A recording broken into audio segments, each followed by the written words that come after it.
सलमान साहब, IMF तो अपने मुतालबात से दस्तबरदार नहीं होगा, पैकेज का हुसूल मुमकिन हो पाएगा हमारे लिए?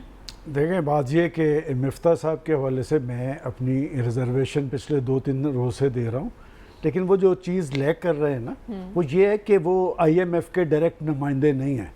ये इख्तियार पाकिस्तान की हुकूमतें हमेशा शौकत तरीन को देती हैं, हफीज़ शेख को देती हैं, इशरत हुसैन को देती हैं, वो डॉक्टर बाकर को देती हैं, इसलिए कि वो वहाँ सरखरू होते हैं। अच्छा। चूँकि ये एक पॉलिटिकल पार्टी का, और हमारी बदकिस्मती, जैसे हम अभी कुछ देर पहले सियासी जमातों की बात कर रहे थे, वो असद उमर साहब, आपको याद होगा कि खान साहब अपनी कैंपेन में असद उमर के बारे में क्या कहते थे कि असद उमर साहब डिलीवर करेंगे खजान, और फिर क्या हुआ था कि असद उमर को हजम नहीं किया गया था।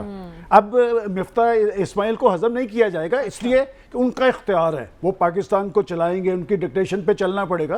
तो और आपको ये लगता है वज़ीर-ए-ख़ज़ाना तब्दील हो सकते हैं? ये देखिए, वज़ीर ख़ज़ाना मेरे ख्याल अभी तक तो वो सेनेटर भी नहीं है, वो कोई इलेक्टेड तो नहीं है। वैसे तो मैं ये भी कहता हूँ वो तो कराची से इलेक्शन भी नहीं जीते, और वो घबराए से लग रहे हैं। अच्छा। बात ये कि हमारा बड़ा सियासी अलमिया ये है कि हमें ये लोग मस्तार लेने पड़ते हैं। ये इसमें मैं मिफ्ता साहब को इसलिए सपोर्ट करता हूँ कि वो घबराए इसलिए हैं, उन्हें उस तरह एतमाद में नहीं लिया गया, उन्हें डायरेक्टली डायरेक्शन उस तरह नहीं आई जिस तरह हफीज़ शेख साहब को आती थी। देखे ना, शौकत तरीन साहब तो पहले भी वज़ीर रहे, हफीज़ शेख साहब पीपल्स पार्टी के भी रहे, इशरत हुसैन, ये सारे वहाँ से आते हैं और वहीं जवाबदेह होते हैं। ये चूँकि पॉलिटिकल पार्टीज़ के लोग हैं, और पॉलिटिकल पार्टीज़ का बड़ा अलमिया ये है कि पॉलिटिकल पार्टीज़ ने ना तैयारी की होती हुकूमत में आने की। याद करें कि जी हमारी तो तैयारी नहीं थी, इनकी तैयारी नहीं थी, वो चकवाल वालों की तैयारी थी सारी, जो उन्होंने करके दी, और तो फिर जो आए बुकला इनकी पड़ा। तैयारी थी? देखिए, बात यह कि IMF की किस्त इन्हें मिलेगी या नहीं, मेरा ख्याल में 100% मिलेगी। अच्छा। इसलिए कि वो जिन्होंने वो किसी को मरने नहीं देते, वो सशक्त